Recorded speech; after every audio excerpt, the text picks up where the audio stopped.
Lucas capítulo 17, vamos a leer los versículos del 11 al 19. Dice así la palabra del Señor. Yendo Jesús a Jerusalén, pasaba entre Samaria y Galilea, y al entrar en una aldea le salieron al encuentro 10 hombres leprosos, los cuales se pararon de lejos, y alzaron la voz diciendo: Jesús, Maestro, ten misericordia de nosotros. Cuando él los vio, les dijo: Id, mostraos a los sacerdotes. Y aconteció que mientras iban, fueron limpiados. Entonces uno de ellos, viendo que había sido sanado, volvió, glorificando a Dios a gran voz, y se postró rostro en tierra a sus pies, dándole gracias. Y este era samaritano. Respondiendo Jesús dijo: ¿No son 10 los que fueron limpiados? ¿Y los 9? ¿Dónde están? ¿No hubo quien volviese y diese gloria a Dios, sino este extranjero? Y le dijo: levántate, vete, tu fe te ha salvado.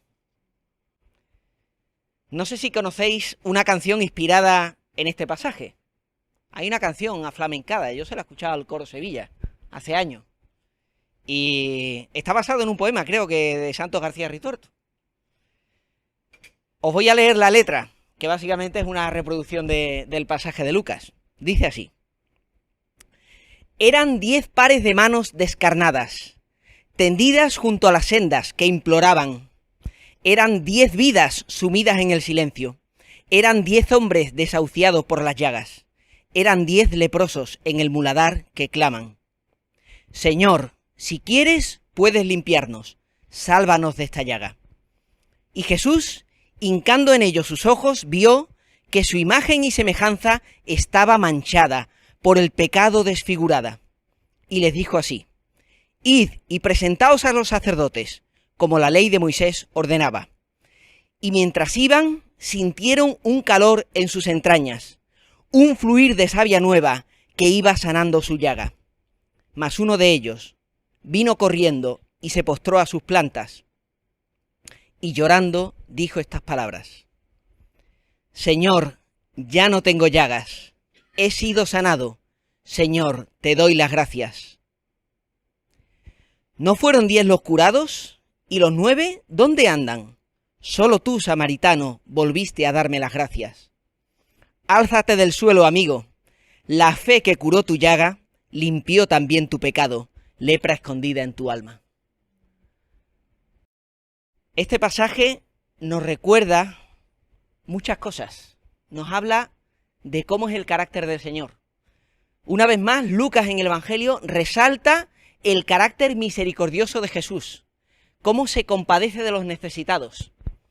Tener lepra, bueno, la palabra lepra que aparece en el Evangelio no se refiere necesariamente a la que hoy en día consideramos científicamente causada por el Mycobacterium leprae. Los antiguos llamaban lepra a cualquier enfermedad de la piel, podría ser cualquier tipo de infección. Pero en todo caso, estas personas eran tenidas por inmundas. Si recordáis, la ley de Moisés, el pasaje hace alusión a Levítico 14 cuando tienen que ser declarados limpios por el sacerdote. Si recordáis, en la ley mosaica, una persona leprosa no se podía acercar a los demás.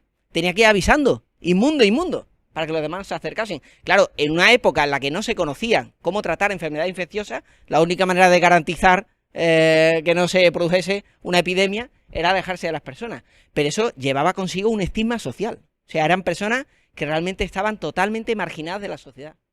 De alguna manera eran personas que estaban muertas en vida. Su vida se había terminado, su vida social. Y no les quedaba otra que vivir al margen, apartado, en condiciones insalubres y lidiando con esta enfermedad, que podría ser bastante grave. Y vemos el carácter misericordioso de Jesús, de cómo se acercan, les piden ayuda y Jesús les sana. Pero la manera de hacerlo, a diferencia de otras veces, Jesús no les toca. El Señor lo que hace es decirle: id, cumplid la ley de Moisés, id al sacerdote para que os declare limpio, esperando lógicamente que algún milagro se va a producir al hacer eso en obediencia. Y lo que ocurre es que cuando van de camino se produce el milagro y su piel es sanada. Pero vemos que la reacción de ellos es muy diferente. 9 de ellos se alegran y ahí terminó la historia. Jesús le ha sanado, muy bien.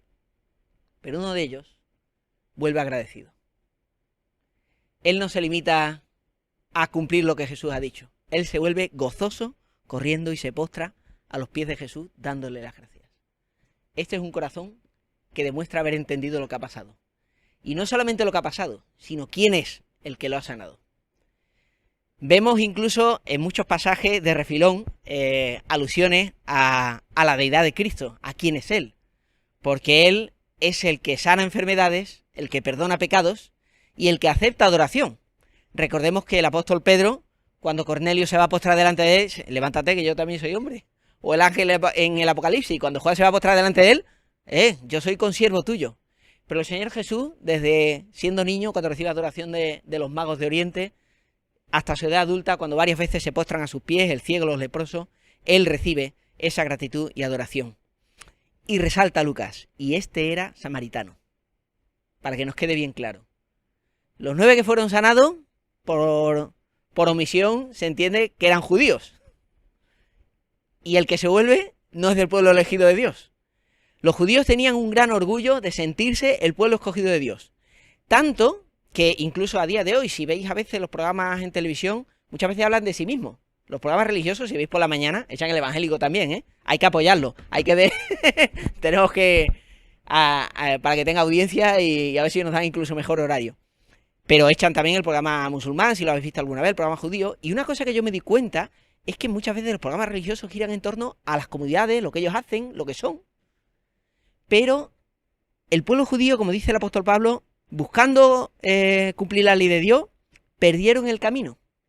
Porque no lo hacen conforme al conocimiento que Dios da. Porque se han aferrado a su propia justicia. Nosotros hacemos, nosotros somos, y al final el vaso que contiene la medicina se vuelve aquello que es venerado en lugar de fijarnos en la medicina que nos ha curado. Lo vemos incluso en la religión oficial hoy en día, ¿no? Nos fijamos en María, los santos, en la iglesia, en todas las cosas, menos en Jesús mismo, que es el objetivo último, el fin último de la ley, como dice Pablo. Y sin embargo, este extranjero, como dice Jesús, sí se volvió y entendió quién era. Una vez más, una señal en los evangelios que, aparte de humillar el orgullo nacionalista que puedan tener ciertos judíos, nos recuerda que la salvación del Señor es para todos. Los samaritanos, como recordaba Jesús a la mujer samaritana, tenían conceptos erróneos doctrinales. Ellos adoraban en otro monte, tienen algunas historias distorsionadas, pero, sin embargo, aquel que conoce a Jesús y se vuelve a Él, es salvo. Y el Señor Jesús lo resalta. No hubo quien volviese y diese gloria a Dios, sino este extranjero. Y le dice estas palabras: levántate, vete, tu fe te ha salvado. Y aquí el Señor vuelve a hacer un juego de palabras, porque nos vuelve a recordar una vez más que es por la fe que somos salvos. Pero es que la palabra salvado en este caso tiene un doble significado. Sanado físicamente de la lepra y salvado también, como bien dice el poema o la canción, de la lepra escondida en su alma, del pecado. Vamos a ver otro pasaje también en Lucas. Esta vez en el capítulo 7. Hay otro caso. Aquí claramente la lepra no es física. Lucas capítulo 7, versículo 36. Dice así. Lucas 7, 36 hasta el final. Uno de los fariseos rogó a Jesús que comiese con él. Y habiendo entrado en casa del fariseo, se sentó a la mesa. Entonces, una mujer de la ciudad, que era pecadora, al saber que Jesús estaba a la mesa en casa del fariseo, trajo un frasco de alabastro con perfume. Y estando detrás de él a sus pies, llorando, comenzó a regar con lágrimas sus pies, y los enjugaba con sus cabellos, y besaba sus pies, y los ungía con el perfume. Cuando vio esto, el fariseo que le había convidado, dijo para sí: este, si fuera profeta, conocería quién y qué clase de mujer es la que le toca, que es pecadora. Entonces, respondiendo Jesús, le dijo: Simón, una cosa tengo que decirte. Y él le dijo: di, maestro. Un acreedor tenía 2 deudores. El uno le debía 500 denarios y el otro 50. Y no teniendo ellos con qué pagar, perdonó a ambos. Di pues, ¿cuál de ellos le amará más? Respondiendo Simón dijo: pienso que aquel a quien perdonó más. Y él le dijo: rectamente has juzgado. Y vuelta la mujer dijo a Simón: ¿ves esta mujer? Entré en tu casa y no me diste agua para mis pies, mas ésta ha regado mis pies con lágrimas, y los ha enjugado o secado con sus cabellos. No me diste beso, mas ésta, desde que entré, no ha cesado de besar mis pies. No ungiste mi cabeza con aceite, mas ésta ha ungido con perfume mis pies. Por lo cual te digo que sus muchos pecados le son perdonados, porque amo mucho. Mas aquel a quien se le perdona poco, poco ama. Y a ella le dijo, tus pecados te son perdonados. Y los que estaban juntamente sentados a la mesa comenzaron a decir entre sí, ¿quién es este que también perdona pecados? Pero él dijo a la mujer, tu fe te ha salvado, ve en paz. Qué precioso, ¿verdad? Una vez más vemos el corazón de Jesús, cómo actúa. Fijaos, el Señor Jesús no está cerrado a nadie, a nadie. Hoy en día resaltamos que el Señor Jesús se juntaba con pecadores, con publicanos. Pero no hay que olvidar que el Señor Jesús también se juntaba con religiosos, que a veces podemos irnos al otro extremo. El Señor Jesús ni era un remilgado que solamente se juntaba con la gente de bien, pero tampoco era alguien que se cerraba a gente bien considerada, tildándolos de hipócrita. Los llamaba hipócrita cuando tenía que llamarlo, pero si tenían interés, iba a comer con ellos. Si un Nicodemo quería juntarse con él, aunque fuese en la noche, un poco avergonzado o por miedo, se juntaba con él y respondía a sus preguntas. Si un fariseo como Simón le invitaba a su casa, él acudía. Simón se muestra como alguien interesado en Jesús. No es un fariseo, a diferencia de otros fariseos, que está rechazando a Jesús, que lo tiene por un impostor, alguien que no es profeta. No, él lo considera maestro. La palabra que usa aquí de maestro es diferente, por cierto, a la que hemos visto, a la que usan los leprosos en el griego original. Pero en cualquier caso, le está reconociendo algo. No lo está llamando profeta, no le está llamando Señor, no lo está llamando Salvador, pero le está reconociendo como un maestro que viene del Señor. Y le pide que entre en su casa, y Jesús se sienta a comer con él. Por cierto, en la antigüedad, sentarse a comer tiene una serie de implicaciones. Comer con alguien significa que tú estás teniendo comunión con esa persona, que apruebas a esa persona. Cuando Jesús se encuentra con la samaritana y dice el evangelista Juan, porque judíos y samaritanos no se tratan entre sí, lo que dice originalmente es que no usan el mismo vaso, el mismo recipiente, el mismo plato. Sabéis que en Oriente todavía en algunos sitios comen del mismo plato todos ahí, del centro. Y esta es la idea, cuando tú tienes familiaridad con alguien, cuando tú entras en un grupo y eres aceptado, comes con ellos y bebes con ellos. Y Jesús se sienta a la mesa con este fariseo. Claro que sí, el Señor está abierto a todos. Pero vamos a ver que este hombre, a pesar de que no rechaza abiertamente a Jesús, tampoco le acepta plenamente. Como digo, no le llama Salvador, no le llama Señor, no le llama ni siquiera profeta, le llama maestro, como lo está reconociendo como un rabino, como un maestro de la ley. Pero está un poquito expectante, la cercanía de él, como recuerda Jesús, no le da besos, no le lava los pies, que eso es un gesto de cortesía en la antigüedad. No había caminos asfaltados, ahí era todo camino de tierra, y llegando a la casa la gente te ponían algo para lavarte los pies, ¿no? De las sandalias, que estaban polvorientos. Y vemos que el gesto de él de alguna manera es cordial, pero no totalmente cercano. Y se acerca a esta mujer pecadora, o sea, que es despreciada por los demás. Aquí nuevamente la palabra pecador es alguien que es despreciado por otro, es alguien que está marginado de la sociedad. Pertenece a una categoría inferior. No sabemos a qué se refiere con pecadora. Quizás fuese una prostituta. Algunos dicen que podría ser María Magdalena. No sabemos. Esto es especulación. Lo cierto es que claramente está categorizada de una manera negativa. Y esta mujer, al saber que Jesús está en la mesa, trae un frasco de alabastro con perfume. ¿Habéis visto alguna vez los frascos de alabastro? Ya no se estila, pero bueno, tanto el continente como el contenido es algo muy valioso en la antigüedad. Estamos hablando de algo muy caro. Es como si alguien llevase un bote de Chanel número 5 o algo así. Pero además en la antigüedad muchas veces llevaban colgado, tenían su bote, para algo muy especial. Y esta mujer lo que hace es que se pone a llorar y a regar con lágrimas los pies del Señor. Está mostrando arrepentimiento. Está mostrando que se humilla, se avergüenza de su maldad y está buscando misericordia y perdón en Jesús. Una escena que me encanta de la película Lutero, no sé si la habéis visto, la película de Lutero. Bueno, ahora hay otra en los cines, la de Sonido de la Libertad, también buena verla, sobre esclavitud infantil y tráfico de personas. que además podéis conseguir gratis la entrada, que hay gente que la paga si uno no puede, en internet. Hay películas de cuando en cuando de estas que merece la pena, y en masa. Pero bueno, esta de Lutero, curiosamente a mí una de las frases que más me gusta no es de Lutero, sino del monje católico que le enseña a él, que interpreta a Bruno Ganz. Porque cuando Lutero está desesperado, y realmente era así, era un monje que tenía una conciencia muy sensible, porque él se daba cuenta que no tenía manera de estar en pie delante de un Dios justo. Él había aprendido la fe cristiana, bueno, la fe católica romana, pero él entendía que Dios era justo y que él no podía estar en pie delante de él. De manera que él estaba desesperado, porque no sabía cómo iba a poder presentarse delante de Dios.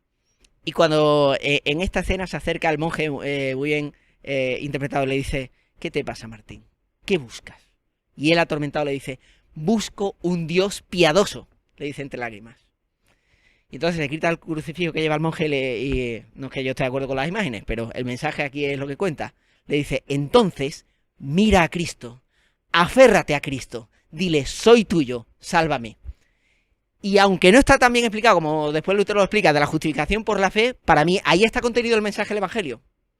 ¿Quieres buscar la salvación? Mira a Cristo, aférrate a Cristo, dile: soy tuyo, sálvame. Y de alguna manera, sin palabras, es lo que está haciendo esta mujer. Aquí no tenemos un tratado de teología como en la epístola a los romanos explicándonos que la salvación es por fe, pero claramente es lo que está pasando. La mujer está buscando a Jesús desesperada de cualquier condición que pueda tener ella, de orgullo moral, que era lo que tenían los religiosos. Ellos estaban llenos de propia justicia. Y hermano, a veces el pecado más peligroso que nos puede pasar es que estemos llenos de nuestra propia justicia. Nunca somos tan peligrosos como cuando nos creemos buenos y mejores que los demás. Porque entonces estamos dispuestos a veces a darle su merecida a otros, a tratar a otros con desprecio y bueno, y a caer en pecado y después nos humillamos. Nos damos cuenta que no éramos tan buenos como nos queríamos nosotros. Pero esta mujer se humilla delante del Señor. Llena sus pies de lágrimas, los seca con sus cabellos, besa sus pies. Esto no es algo que se estilase. Y de alguna manera, si era una mujer pecadora, como lo considera Simón, está casi contaminando a Jesús. Pero ella lo que está pidiendo es: no soy digna de nada, pero déjame besar tus pies. Déjame ungirlo con perfume. Lo normal sería echar el perfume en la cabeza, pero ella se lo está echando en los pies.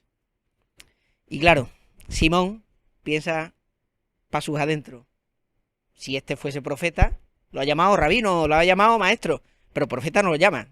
Profeta no parece. Si fuese profeta sabría que esta mujer que le está tocando no se dejaría tocar por esta mujer. Y Jesús le va a dar la sorpresa. Fíjate cómo el Señor conoce los pensamientos. Una vez más vemos la divinidad de Jesús una y otra vez en el Evangelio. Me encanta, porque los Evangelios muestran las cosas.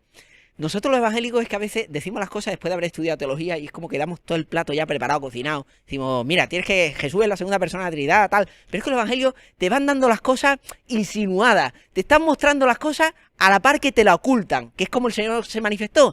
Es que vas viendo su humanidad y su deidad en todo lo que hace. Estás viendo que es Dios de incógnito, porque es que se muestra muy humano y a la par las cosas que hace son muy divinas.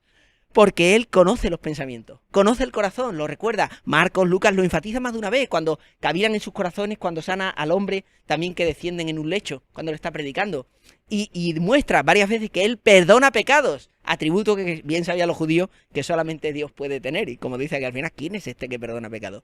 Y me encanta. Es que a veces me gusta hacer ejercicio intelectual leyendo la Escritura y buscar palabras o patrones que se repiten. Buscar todas las veces en los evangelios que preguntan: ¿quién es este? Porque, vaya si es interesante.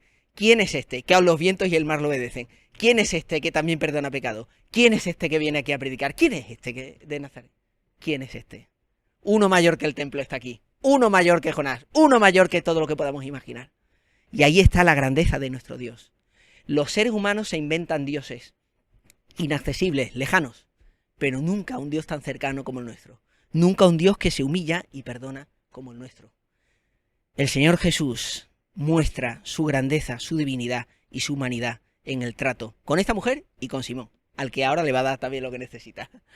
Como lee los pensamientos, le dice: Simón, una cosa tengo que decirte. Ven aquí, que te voy a explicar una cosita. Y el Señor tiene este método maravilloso de hacer pensar. Y le cuenta esta parábola. Un acreedor tenía dos deudores, uno le debería 500 denarios y otro 50, que se dice rápido. Estamos hablando de 500 días de trabajo. ¿Cuánto sería eso? Estamos hablando año y medio de trabajo, Se dice rápido. Y el otro le debía 50. Bueno, un mes y pico. Mucho mayor la deuda de uno que la de otro, ¿eh? Y no teniendo con qué pagar, perdonó a ambos. ¿Cuál le amará más? Simón no se la juega mucho. Pienso que aquel a quien perdonó más. Lo más razonable, ¿no? O sea, si a ti te perdona, no lo mismo, te perdonan 10 euros que te perdonan 1.000.000 de euros. Y Jesús le responde, rectamente has jugado, mira, lo entiendes bien. Ahora viene la moraleja. Entré aquí y no me has dado ni agua para mis pies. Ella ha regado mis pies con lágrimas y los ha secado con los cabellos, ¿eh?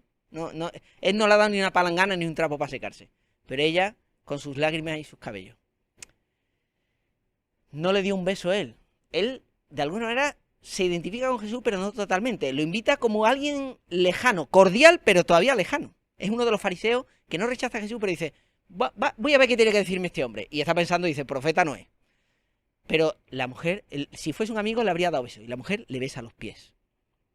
No ungiste mi cabeza con aceite, ¿eh? Antiguamente el aceite era perfume, con perfume también. Pero ella ha ungido con perfume mis pies. Así que sus muchos pecados le son perdonados.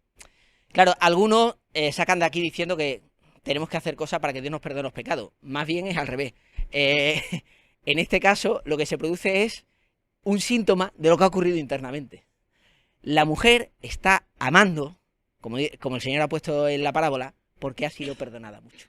Lo que pasa es que los milagros que hace el Señor, a veces no sabe uno cuándo empieza la causa y el efecto. Porque lo hemos visto en los leprosos. El milagro se produce de camino. Cuando se supone que ellos esperaban que pasase algo, al presentarse al sacerdote. Y la verdad es que el Señor obra así en nuestro corazón. No es verdad que cuando el Señor toca nuestro corazón, a lo mejor estamos escuchando la palabra del Señor y Él está ya obrando en nosotros. No es verdad que cuando nos acercamos porque ya el Señor ha empezado a hacer su obra. No es verdad que a veces el Espíritu Santo es difícil saber, hay gente que no sabe en qué fecha se convirtió. Porque es que no sé que el Señor empezó a hacer algo en mi vida, pero no sé en qué momento entendí el Evangelio o acepté. Y esto es lo que ocurre aquí. El Señor ha obrado en el corazón de esa mujer y está mostrando que sus pecados le han sido perdonados. Y el Señor Jesús, con qué misericordia, y delante de todos, para que quede patente, dice, tu fe te ha salvado, ve en paz. Y todos se quedan maravillados. ¿Quién es este que perdona pecados? ¿Cómo se atreve a hacer eso? ¿Quién es este? Vaya, ¿quién es el Señor? Mirad, hermano, yo cuando escucho testimonios, los que compartía Javier de los Gedeones, pero cuando conozco de gente a mí que se convierte, me encanta, me encanta. Y me encanta además cuando a veces se convierte gente famosa que tú ves. Yo, Juan Luis Guerra, cuando doy su testimonio, oro por él, porque su vida no está acabada. A veces me da mucha cosa cuando hacemos a alguien y luego a lo mejor cae o le pasa algo. Entonces tú dices que la vida no está acabada, que no es un Dios, que es un ser humano como nosotros, que cuando se convierte famosa hay que orar por ellos y que el Señor los guarde. Pero me encanta cuando se convirtió y lo escuchaba en entrevistas y ves las canciones que sacó después también dedicadas al Señor. Y para mí rebosan una cosa, rebosan gratitud. Y yo creo que esto es una marca de que el Señor obra en nuestro corazón. La gratitud. Hermano, Satanás quiere que vivamos de manera ingrata. ¿Por qué empezó la tentación en el huerto del Edén? Empieza por una cosa. Por no estar satisfecho con lo que Dios nos da. ¿Por qué se acerca Eva al árbol del conocimiento del bien y del mal? ¿Por qué? Tenéis todos los árboles a disposición. Solamente este. A ese vamos. ¿Y qué insinúa Satanás, la serpiente? Ah, Dios ha dicho que no comáis de todo árbol, ¿no? No podéis comer de ningún árbol. Fíjate cómo el diablo exagera siempre las cosas, ¿eh? Para ponerlo más negativa de la cosa. No, podemos comer de todo, pero de este no. Entonces, ¿para qué te acercas? Porque no hay satisfacción en nuestros corazones con lo que Dios nos da. Satanás intenta implantar la insatisfacción y la codicia en nuestros corazones, en vez de dar gracias por lo que tenemos. El diablo se cuela siempre por la insatisfacción y por la codicia. Y además, ver es codiciar. Esto lo sabe el diablo y los publicistas, ¿eh? Vivimos permanentemente en un mundo que intenta mantenernos insatisfechos para consumir constantemente. A veces veo cristianos que dicen, no quieren ver en televisión, en cine, cosas que son ofensivas. Y realmente hay cosas que mejor no verlas. Pero a veces olvidamos el mal que está, no en las cosas gordas, sino en la lluvia fina que se cuela. La lluvia fina que se cuela, tú dices, yo veo el canal Disney, que eso es autorizado. Tú dices, la lluvia fina que se cuela constantemente en el entretenimiento vacío, ¿sabes qué es? Que Dios no está por ninguna parte. Y en la publicidad, ¿sabes qué es? que tú no tienes suficiente, que te mereces más. Y a veces ese pensamiento acaba calando en nosotros. Y empezamos a vivir como si Dios no existiese. Como si la vida consistiese en acumular cosas. Como si la vida consiste en estar siempre insatisfecho y yo tengo que conseguir más porque me lo merezco. Esa lluvia fina que se va colando a veces se nos pega, hermano, y es del mundo. No es el mensaje del Señor. La insatisfacción, la ingratitud, la queja. Bueno, a lo mejor alguien está pasando por aquí algo muy duro. Quéjate delante del Señor, derrama tu corazón, llora, pero luego lava tu cara y no olvides también agradecer las cosas que tenemos. Yo me despertaba, digo, es que tenemos que dar gracias a Dios. Tenemos que dar gracias a Dios, nos recordaba el hermano hoy al principio. Tenemos que dar gracias a Dios por estar vivo, de entrada. Estar vivo de entrada, ya tenemos que estar dando gracias a Dios cada día. ¿A que sí? Mi abuelo, el padre de mi madre, murió cuando ella tenía año y medio, ¿no? Con 27 años, en un accidente de caza. Además murió perdonando al que se lo hizo. Tengo esperanza de verle en el cielo. Pero yo digo, yo cumplí ya 47. Digo, tengo 20 años más de vida que mi abuelo en esta tierra. Y he podido ver a mi hija nacer y tenemos que dar gracias a Dios por cada cosa que tenemos, por cada día de vida. Tenemos que estar agradecidos por estar vivos. Leía también hace tiempo una noticia de un joven que iba a demandar a los padres por haber nacido sin permiso. Y yo digo, aparte de que es una locura, ya dice la escritura, hay del que dice al padre y a la madre por qué engendraste, ¿no? Y hay del que le dice a su hacedor, ¿por qué me hiciste? O sea, el hombre cuestionando a Dios, pero es lo que hacemos, el ser humano cuestionando a Dios. ¿Por qué nos ha creado Dios? ¿Cuántas veces escuchamos esto? Yo a veces intento balizar con la gente y dice, ¿y Dios para qué nos crea? ¿Y para qué nos pone a prueba? O sea, es como, o sea, encima de todo nosotros metemos la pata y la culpa es de Dios. Pero es que así somos de ingratos, somos ingratos. Y la persona desagradecida, ¿sabéis qué? No es feliz.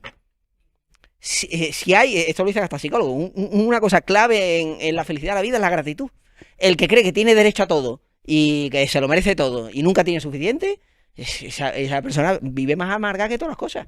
Sin embargo, cuando empezamos a darnos cuenta que todo lo que tenemos en la vida es de gracia, empezamos a ser felices. Porque nos damos cuenta que el Señor nos da todas las cosas sin merecerlas. Y descubrimos la felicidad. Y en esto va a consistir en buena medida lo que vamos a hacer eternamente con el Señor. Nos va a faltar toda la eternidad para dar gracias al Señor por lo que Él ha hecho. Lo grande que es la obra que Él ha hecho. Porque, hermanos, no somos conscientes. No somos conscientes de infinidad de cosas en la vida. No sabemos la de veces que el Señor nos ha librado. Los testimonios que contaba Javier. El Señor ha librado a personas de quitarse la vida en momentos clave. No sabemos la palabra que el Señor ha usado en momentos clave para salvar vidas. Los gedeones, yo creo que todo aquel que evangelice se va a enterar de muchas sorpresas gratas cuando llegue a la presencia del Señor y nos vamos a encontrar con personas que van a decir, oye, pues mira, esa palabra que me diste un día fue la que cambió el rumbo. Y además nos gozamos cuando nos vamos a encontrar otro testimonio así, porque es que nos encontramos en las iglesias y el hermano dice, es que yo conocía al Señor. Nos hemos encontrado pastores que nos invitan y dice, es que yo conocía al Señor por una escritura de un Nuevo Testamento que me dieron los gedeones. La gratitud, hermanos, acerca el corazón a Dios. ¿Sabéis lo que es la alabanza? La alabanza no es más que dar gracias a Dios por todo lo que Él ha hecho. ¿Sabéis la diferencia entre alabanza y adoración? Una vez un chico me dijo que la alabanza es lo más movidito y la adoración es lo más tranquilo. No es eso. No son cambios musicales. La alabanza es cuando damos gracias a Dios por todo lo que Él ha hecho. La adoración es cuando damos gracias a Dios y le admiramos por todo lo que Él es. Y de alguna manera una cosa lleva a la otra. Cuando empezamos a contar nuestras bendiciones, a ver todo lo que Dios ha hecho en nuestra vida, empezamos a darnos cuenta de lo maravilloso que es el Dios que tenemos. Y pasamos de la alabanza a la adoración y empiezan a entremezclarse. Hermanos, no quiero alargarme más, pero realmente tenemos muchos motivos para dar gracias a Dios. Un corazón agradecido es señal de que Cristo ha obrado en él. Demos gracias a Dios por cada día de nuestra vida, porque estamos vivos. Yo, perdóname, soy muy materialista por muchas cosas. Yo doy gracias a Dios por muchas cosas materiales. Yo es que me despierto por la mañana y digo, gracias, Señor. Tengo un buen colchón, duermo la mar de a gusto, tengo un techo sobre mi cabeza y encima tengo salud y duermo bien, gracias a Dios. Y luego dormir con la familia y ver las personas que quieren y que están bien protegidos, pues para dar gracias a Dios. Me levanto por la mañana, abro la nevera y digo, tengo comida. Yo no me pregunto si hoy voy a comer, me pregunto qué voy a comer. Me acuerdo de nuestra hermana Paqui Capa, que lleva Alianza Solidaria también, en el Ministerio de la Alianza Evangélica. Y nos contaba la anécdota, ¿no?, de los niños que cuando estaban enseñándole en otro país las clases colombianas, dice, porque como cada día desayunamos y nos alimentamos, tenemos también que alimentarnos de la palabra del Señor. Y levanta un niño la mano y dice, ¿qué quiere? Dice, señorita, que yo no he desayunado. ¿quién más no ha desayunado? Levantaron todos la mano. Claro, se dieron cuenta que ahí hacía falta un ministerio para...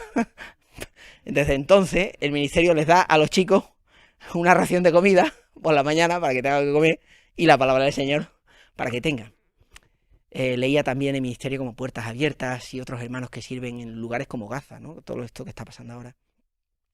Y contaba cómo les enseñan a los niños las parábolas de Jesús, la parábola de los deudores, cómo el Señor perdona pecados y cómo los niños aprendían. Tenemos que perdonar porque somos perdonados. Y hermano, esto no está en todas las culturas. Nos estamos dando cuenta algunos ahora. En todas las culturas no existe ni enseñar poner a otra mejilla ni el perdón. Nuestra cultura, que cada vez se va alejando más de los principios bíblicos, es cada vez más misericordia. Si habéis oído hablar de la cultura de la cancelación, o sea, eso es el mundo. Curiosamente, cuanto más se aleja del cristianismo, algunos creían que alejarse de Dios iba a traer, no, los ateos esto, que iba a traer paz. El mundo es cada vez más inmisericordia, porque no cree ni en el pecado original ni en la expiación por medio de la cruz de Cristo. Y eso tiene consecuencias. Y la gente de los poblados donde van cristianos a llevar el evangelio a los niños, a enseñarles el perdón, decían, esto les hace más bien que la comida y el agua, porque los niños viven en un ambiente constante de odio y esto les hace olvidarse por un momento todo aquello y les enseña un panorama totalmente distinto de perdón y misericordia. Hermano, el evangelio transforma vidas, transforma corazón y transforma sociedades enteras. Estaba diciendo antes de las cosas materiales, tenemos que dar gracias a Dios por las cosas materiales, pero tenemos que dar sobre todo gracias a Dios por las cosas espirituales. Porque el Señor es el que frena el mal en este mundo. Este mundo, gracias a Dios, todavía no es el infierno. Y tenemos que encargarnos los creyentes de frenar el mal y de hacer que el bien avance. Y eso es llevando la palabra del Señor. Es la que transforma corazones y comunidades enteras. Demos gracias a Dios porque su palabra llegó un día a nuestra vida. Y nos transformó, y nos dio perdón, y nos dio paz.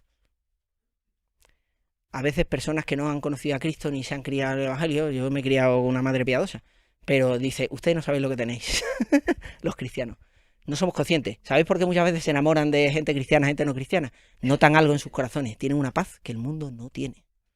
El Señor nos ha dado paz. Eso vale oro, hermano. Vale muchísimo. El Señor nos da sanidad física, emocional, nos da muchísimas cosas. Y nos da, por supuesto, el perdón de pecados, lo más importante de todo. La paz con Dios y el tener una eternidad con Él. Y con eso, muchísimas más bendiciones que permiten que podamos decir con Pablo en Romanos 5, y no solamente en eso, sino nos gozamos también en las tribulaciones, nos gozamos en la prueba, sabiendo que la tribulación produce paciencia, y la paciencia esperanza, y la esperanza carácter probado, prueba, y eso no avergüenza, sino que el amor del Señor ha sido derramado en nuestros corazones. Así que hermano, alabemos al Señor, seamos agradecidos, seamos como el leproso samaritano, seamos como la mujer pecadora, démosle muchas gracias al Señor, y que esa gratitud nos lleve al paso siguiente, a adorar al Señor y a compartir con aquellos que todavía no tienen lo que nosotros tenemos. Compartamos nuestra comida, compartamos el Evangelio, compartamos todo lo que tenemos. Termino con una cosita, un consejo, esto es mío. ¿Queréis ser felices? Os voy a dar la clave para multiplicar el placer, la satisfacción de cualquier cosa por 5. Esto anotadlo si queréis para vuestra vida. Multiplicar por 5. Anticipad lo bueno. ¿Sabéis que la mayoría de los sufrimientos en esta vida que tiene la gente, dicen los psicólogos, el 90% son de cosas que no se van a llegar a producir? La gente vive a veces con miedo de cosas que pueden pasar en la vida que no van a producir. Anticipamos lo malo. Pues yo te digo, anticipa lo bueno. Eres un hijo de Dios, eres una hija de Dios, te espera el cielo, saborealo, medítalo más de una vez. Anticipa lo bueno que el Señor te tiene preparado. Como decía el hermano hoy, a ver qué el Señor nos tiene preparado hoy. Esa es la pregunta que tenemos que hacer. Anticipa lo bueno. Segundo, agradece y verbalízalo. Di gracias, Señor. Verbalízalo. Hazlo con tus hechos, con tus palabras, con tus pensamientos. Recuerda agradecer al Señor cada día. Hubo un tiempo que yo con mi padre entrenaba y le decía, papá, dame 3 motivos para gratitud. Intenta que sean diferentes de los de ayer. Pero dime 3 motivos para dar gracias a Dios. Hermano, practicar todos los días, recordar motivos nuevos para dar gracias a Dios. Practiquémoslo, seamos agradecidos. Tercero, comparte. Comparte con quien no tiene. Serás más feliz. El que comparte multiplica la felicidad y reparte el dolor y la pena. Cuarto, este tendría que haberlo dicho lo primero, limpia la conciencia. A veces no disfrutamos de las cosas porque hay una abeja zumbando en nuestra mente, en nuestro corazón. Pero tenemos al Señor para acudir y pedirle perdón. Tenemos al Señor para echar toda nuestra ansiedad sobre Él. Tenemos que descargar en Él todas nuestras cargas. Y por último, recuerda, rememora. Lo bueno hay que rememorarlo y saborearlo. Los que tenéis don para la poesía, para la música, haced poesía, recordadlo, cantadlo. Que eso es bueno, ¿eh? Las cosas se disfrutan al doble cuando se recuerdan. Qué bueno ver las fotos y ver lo bien que te has pasado, las buenas cosas que recuerdas. Qué bueno recordar las buenas cosas. Qué bueno recordamos los buenos tiempos también. Qué bueno los tesoros que guardamos con los hermanos, con la iglesia, con la familia, con todas las cosas. Pues que disfrutéis mucho, que el Señor os bendiga y que nuestro corazón se llene de gratitud. Gracias.